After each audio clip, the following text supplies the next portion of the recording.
Welcome back to the Lockdown Show, folks. TK Vaden in the building with Coach Milton Brown, Coach Danny Webster, my brothers, man. We're back once again, and we're fully underway, guys. Look, we got 2 scrimmages in the books. We just faced Jacksonville in a scrimmage. The team looked really good. Got some stuff to take away from that. Milton, we were up there calling it together. Top, man. Anything you seen that you just want to rip off right out of the gate? Man, right out of the gate, the guys just really responded, when it came to a formidable opponent, doing some formidable plays in tough situations. Got punched in the mouth and swung back. That's the first thing that stands out to me. Right on. Danny, you seen some of the footage. Anything you seen that jumped off the screen at you? Man, that we talked about the offensive line being a big part of it, and they did a great job against a fantastic defensive line in Jacksonville and able to protect Caleb and let him get up there and make some plays. We had some big ones, made a couple mistakes, but overall the scrimmage was great. It was exciting to watch. We got one more scrimmage coming. If you'll see it tonight. We're doing it yesterday, but you'll see it tonight. They're facing Ashley in Wilmington. Yes. Hey. And so I got a question for you guys. Week 1's coming next Friday. Here we go. Regular season is about to start. What's the locker room mentality going into week 1 coming off these scrimmages? What are we looking at? Well, for us, I feel like it's we're kind of talking. We talked about it last week. This team's in mid-season form. Yeah. So this isn't the normal, nervous. Week 1 jitters. This isn't that kind of mentality. Knees knocking. Yeah, that's not coming. That's not coming from this team at all. So this team right here, the mentality is definitely like we've been with our sparring partner for so long, beating up on each other that we want to see a different opponent. We want to see somebody else that we get to swing on. These guys been going at it. They've learned over the last couple years and definitely this past year of the work that the competitive atmosphere in the practice, arena translates to the game, and iron sharpens iron, and so I can't wait to see them get after it and get a new opponent. So coming into week 1, Milton, what do you think the mentality in the locker room is? We heard Danny. Man, I really feel like the boys are just like itching to get after it. They're nervous because they're young. It is a little bit of those game nerves are there because we do have a lot of inexperience at the varsity level in some key spots. But just like Danny said, these guys have been beating on each other for weeks, months now, and it's time to go ahead and get after somebody else. It's been some jaw jacking going back and forth online, going back and forth, yeah. So it's a lot of furnace in the fire, so to speak. Right on, man. So we've had a good few weeks, 2 solid weeks, 3 weeks of highlighting these skill players. And look, we've put a lot of shine on them. They put a lot of shine on themselves. Yes, all the hard work has come to fruition. You see the work put in, you seeing it come and the results. But correct me if I'm wrong, but when it comes to a football team, there's something in that engine. There's something at that line of scrimmage that makes the whole beast work. Am I right? Oh, you're 100% right. Go ahead, man. The offensive, defensive line, they set the tone for the whole game. And if you can piggyback off them, when the running back's not getting touched till he's 5-7 yards downfield, you're going to have a good game. It doesn't matter who's running the ball, how good your skill players are. When your line's blocking like that, you're going to be successful. Absolutely. With the skill players this team has behind this line. I can't wait to see what happens. Man, the competitiveness between the trenches and the skill guys is starting to pick up. Over the summer, the skill guys get a lot of notoriety. Over OTS, a lot of notoriety. They're all, it's all the oohs and ahs, and they're making those big plays. Where the guys in the trenches, they're not getting the love, but they did a lot of silent love. I watched them at ECU and watched them at, I believe it was Duke. They had their time in the trenches too, but nobody watched them. They were underneath the shade tree, man. They was getting that kind of work in. Nobody was watching. But now seeing the competitive nature of, the O-line, D-line set the tone in that first scrimmage, and they kind of owned it. And then coming out in this next opportunity going against Jacksonville, it was like, okay, now you got some guys that are sizable, some guys that are fast as well, and they still were able to not necessarily dominate it the whole time, but they showed who they were. And you saw flashes. You saw flashes of it. There was fantastic. They were opening things up in there, and you definitely saw flashes of greatness, and that's that's what you're looking for going into the last scrimmage. They've even made comments about how the work that they've put in, they see little things in these scrimmages that are like, okay, I got that. I know what we need to tighten up on this. I liked how we did that. And that's what you're looking to accomplish. If you can start to do those, and even if you attack 1 or 2 things a day, a week, whatever, you're getting better and you're growing. And this team getting better and growing, scary thought. 1% better every day. Then we said that 2 weeks ago. Yep. And if we keep adding those days up, I mean, penny stack, baby. Let's go. Hey, well, we got a chance to catch up with some of these guys that are down in the trenches. Let's go catch up with them. All right, Danny Webster back with the Havelock Rams offensive line. The men with the plan right here, dominating the offensive line for all the skilled players who just want to walk through into the end zone.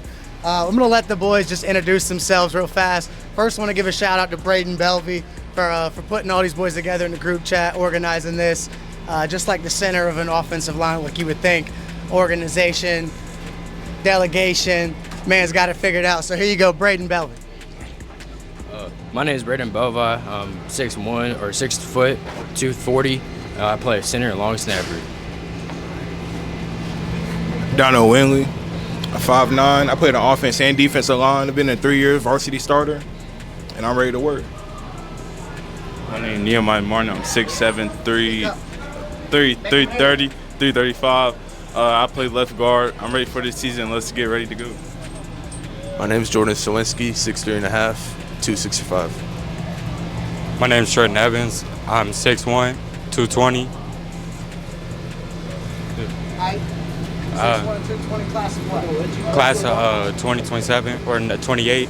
I'm a junior. You're good. Ready to work. You're good, coach. Yeah, you see we got the coaches coming through, we got the players coming through. These boys are always at work. Quiet guys, you see, quiet guys. Not really much for talking and more about that action. So here's the first question. With the game on the line, all right, you guys have to score to win. You feel better running the ball, putting the team on your back, kind of stuffing it, or you feel better setting pass pro, protecting Caleb, and letting the skill guys go to work? Each one individual answer. I could say we could do both. We could run the ball or pass the ball, but I could trust my brothers when running the ball, so I think running the ball would be better. I love that. What a good answer. I say we run the ball. We are way better a run team than a passing team, I think. And if we run it behind me and Nehemiah, we can definitely score a touchdown. I love it. Yeah, just like Donnell said, running right behind me and him, it's just going just straight through, like through the hole and everything goes. I say we got to run the ball, man. We got Darnell and Nehemiah right here. Get it behind them, we're going to score. I think the same thing. I think we could execute on the pass plays too. It doesn't really matter. We can execute anywhere we really want. You see the confidence. These boys are just oozing with it. Run, pass, it doesn't matter. The ball in our hands, we score, we win. Absolutely love it. All right, how important was that team camp, being able to develop that bond and chemistry together? You know, you just talked about it. Almost every single one of you said you're able to trust your brother in that tough circumstance. Talk about what that team camp did and how that led, to this bond. I'll say like how bad, like the bads that we did, we could fix it as a team, and we could help ourselves and work as a team and do better. Okay, so you're able to identify issues early. Yeah. I like that. Identifying issues early. I think the camp really helped our confidence, going against teams like Grimsley, or 7A teams. I think we did really good against them, especially in the one-on-ones and pass sets and stuff. I love it. Just like you said, Grimsley and all that. And they were great opponents to us, and we actually went out there and tried to execute, and we went through stuff that we did and had to recover on stuff that we had to go through. I love it. So they're saying there's a lot of great teams out there, man, at that camp. So many good teams. It gave us a chance to test our playbook, see what would work, what would not work, and yeah. Got it. I think the same thing. I think we played multiple great teams, bigger teams than we are. Have multiple players. They weren't tired like we were. We had to play through the fatigue, and everybody else had all the subs coming through. I think we did pretty good with that. I love it. So you see these boys are ready to go, being able to get those extra reps in together, seeing the shortcomings and being able to identify them, fix them, address them, and they've obviously done so, because the last two scrimmages, these guys right here have absolutely taken over the shine of the offense, complete domination. Jacksonville did a great job. I can't wait to see what they do tonight against Ashley over there. Guys, tune into the Lockdown Show and check it out. You guys, thank you so much for joining. H is up. You know what's going on. All right, Danny Webster here with the defensive line. The guys who are always in the backfield wrecking havoc every time we see them. Go ahead, quick introduce yourself to the people. My name is Nikolai Best, 6 foot, class 2028 D lineman. All right. My name is Jacaden Brown, class of 28, 5'9", 230 D lineman. All right. Donald Winley, class of 2027, 3 years varsity starter, and D lineman and offensive lineman. My name is Jakai Mays, class of 2027, 180, DN. My name is Zaire Pridgeon, 6'3.5", 235 pounds, class of 28. My name is Jonathan Jones, 6'2", 190 pounds. I play defensive end as well as tight end. All right, you can see we got a big group of guys right here. You can also see there's some lean fellas. These guys definitely bring it around the edge, lots of speed, lots of penetration. Completely enjoy watching them play. But last year the line was kind of led by this guy named Chris Bissom, okay? Now obviously Chris Bissom was a huge part of this team, fantastic football player. We all, right, salutes, hats off to him. Talk about what it's like figuring out how to kind of fill that hole that Chris left without being too detrimental to the team. You know, you guys doesn't look too bad, you know? I don't really see too much gone away. You know, you guys have stepped it up everywhere and it's kind of been impressive. So talk about how you've been able to do that. I mean, losing like a great player like Chris is hard, but that just forced everybody else to step up, make plays, show that everybody else is a great player. And so we don't have to just rely on one person to do all the good plays. I love it. Yeah, going based off what he said, losing Chris, it was hard and all, but I feel like losing them encouraged everybody else to show they got like a lot of talent. And it must have been nice being able to study and work and watch him work, because I mean, he must have learned some pretty good habits from a player like Chris. I learned a lot of things from Chris. I've been playing with him since like I was 12.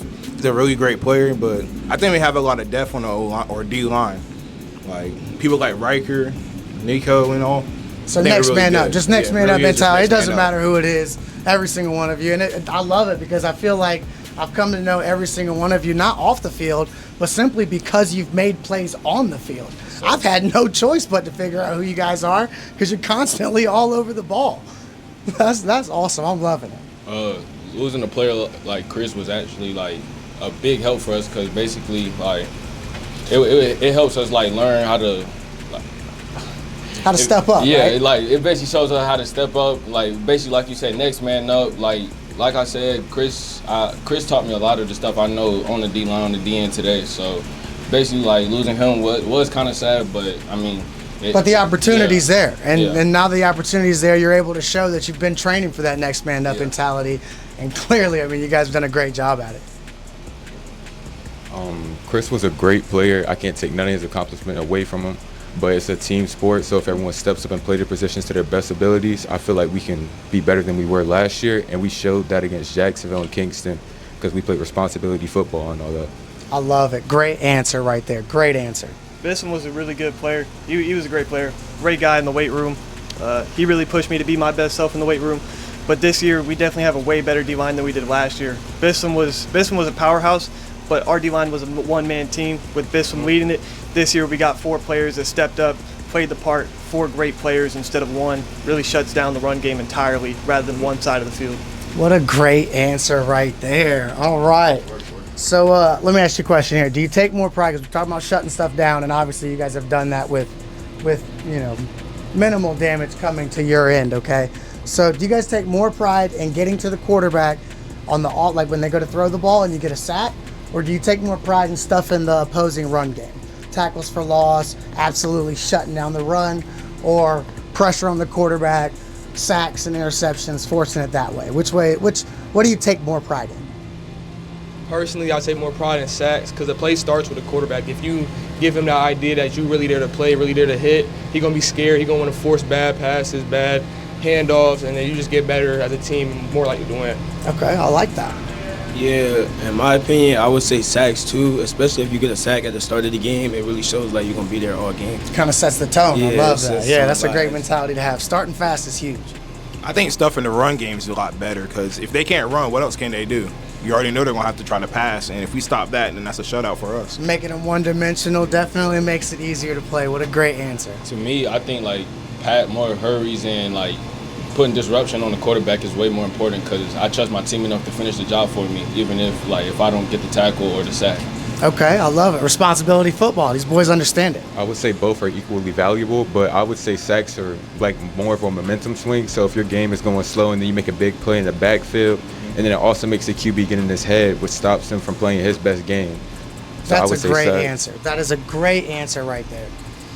Anybody can hit the quarterback in the back while he's throwing the ball, but it takes a strong player to hit a running back head on. And I personally like to hit. I like to make it clear that we're here to play the game. We're here to hit. We're stronger than you. We're better than you. We're going to be here all night. Absolutely. I'm stuffing that run game right here. Hold on. You know Mil's getting in on this answer. Now, I do have a question because I'm sensing a little bit of tenacity out of these guys that they didn't really have before because they were the younger guys behind Chris Bispham. Now I feel like something that y'all did take away from him is that tenacity. I'm standing beside JJ, and I did have to talk because I'm feeling it, right? Because at the end, he really sets the tone, and now sitting here and listening to his answers and how he has a lot of it in him. Can we explain that real quick? What is something that you do throughout this whole game, for 4 quarters, to set the tone mentally against your opponent? It's 100% every play, you know? Like, I like to hit the running back every single play. Last game against Jacksonville, my responsibility was the quarterback. I made sure the quarterback knew every single play I was going to hit him. I made sure every play he knew, turn around, because my helmet's about to be right in the back of him. I wanted him to know that I was going to be there all night. I was going to show him 100%. I was going to show him that we're not a good team, we're a great team. Let's go. Yo, go ahead. What do you do to prepare yourself to keep that mentality, that tenacity going throughout the game? Football is a very physical sport, but there's a big mental part in it. So I try to stay in the right mindset, make sure I'm playing my role, make sure I don't let the QB slide out because I'm trying to chase a tackle. It's more of a team sport than an individual one. I'm telling you, man, these guys are especially like you're saying, it's more of a team sport, not an individual one. Like when I see my teammates getting big hits, or that just turns me up on the field, make me want to go even harder. Like you said, it starts with effort. So you putting in 100% effort. Everybody's getting turned. Like it's just a whole vibe on the field. Just like all of them said, it's all 11 hats to the ball. Everyone makes a play, not just one person. It's a team sport. Yeah, no, they right. I mean, everybody got to make a play eventually, and seeing my teammates get a big hit, it would encourage me to go harder, like Jakai said. I love it. Yeah, like Johnny said, just keep hitting, keep that pressure on. Our coaches are big about pursuing the ball, everybody be on the ball. It's not one person making a tackle, it's Havelock making a tackle. We all hitting them. If one person on that, everybody on that. The big hits definitely fuel the energy, though. I love it, man. These guys are definitely creating a vibe on the field. All right, last question real fast. You guys got to get to practice. Coming off the Jacksonville scrimmage, obviously a fantastic run game over there at Jacksonville. A couple big plays, okay? They scored a couple touchdowns, but ultimately you guys played great, okay? Let's talk about what are the things that we have to improve after that scrimmage going into the season so that we can erase those big plays altogether. Personally, it was just sticking to my responsibility and not trying to do somebody else's job and trusting my teammates to do their job. I was too much focused on trying to stop the quarterback when I had dive instead of just doing my job. I feel like if I do better on that, we're going to be a way better team when it comes to option. Responsibility, football, these kids have got to figure it out. Yeah, I feel like what he said was true because it was more like a responsibility thing. You know, we got to start putting more trust into our teammates because we trying to play their positions, showing we don't really trust them a lot. I absolutely love it. I love it. Yeah, I think it's responsibility football. If everyone plays their responsibility, we would have stopped the run game right there. It's a triple option team, and if you play your responsibility, you're going to stop the option. Personally, for me, I think I need to work on the little things, like making sure I'm squeezing right, making sure I'm not too wide, making sure I'm just doing my job so that my teammates, not only me, can excel, but the whole team can excel. I would say something we need to improve on is how we act later into the game. And another thing about the run game and all that, we had a short time to prepare for a triple option team, but we did to our best capabilities. But there's definitely plays where we should have made it if we pursued the ball and we fit our gaps like we were supposed to. I love it. I think the best thing we can improve on is 11 hats to the football. We did a pretty good job of it against Jacksonville, but everybody's got a responsibility. But after you hit your person, you got to move on to the ball. Everybody needs to get there. You know, there was a couple times where people started walking after plays or not running to the ball just because it was on the opposite side of the field, ends up cutting that way, got gone.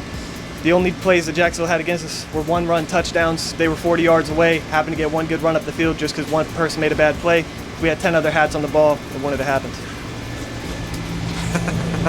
Taylor, I'm gonna go ahead and let you know right now. I said something last week. These boys don't. If I'm telling you, see the mentalities here. You can see the work they've done through the off season. They know where they need to make improvements.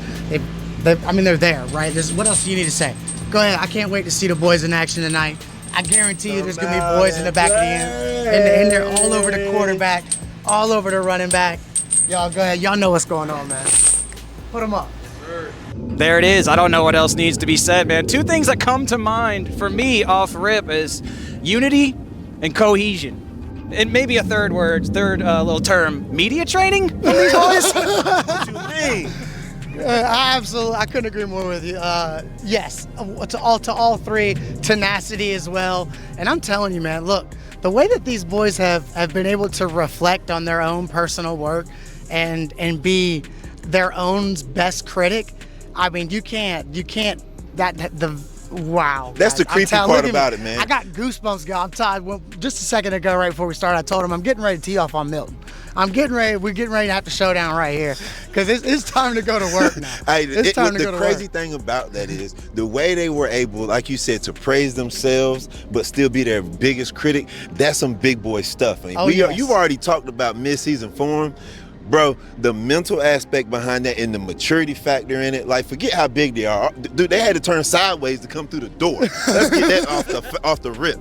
But their mental thing, the fact that they're able to know what they need to get better at, critique each other and themselves, dude, that was, man, some questions that I had were answered right there. And there's no way you go to practice right here and don't have a fantastic practice. Man. I mean, you just spent 15, 20 minutes reflecting with your brothers about what you need to get better at, what you guys are doing great at, and it was like we had just had to sit down and had a therapy session together. I agree, man. And I mean, it was like, by the end of it, all 5, 6 of them, not just offensive line, but defensive line as well, all on the same page. There's absolutely no doubt those boys are going to go on that practice field right now and tear it up. And you talk about the same page. I saw one guy that was repetitive in both sessions. Yes, sir. Mr. Donnell. Yes, sir. Playing on both sides of the ball, looking at his demeanor and how he plays. I was blessed to have him as one of my students when I taught math.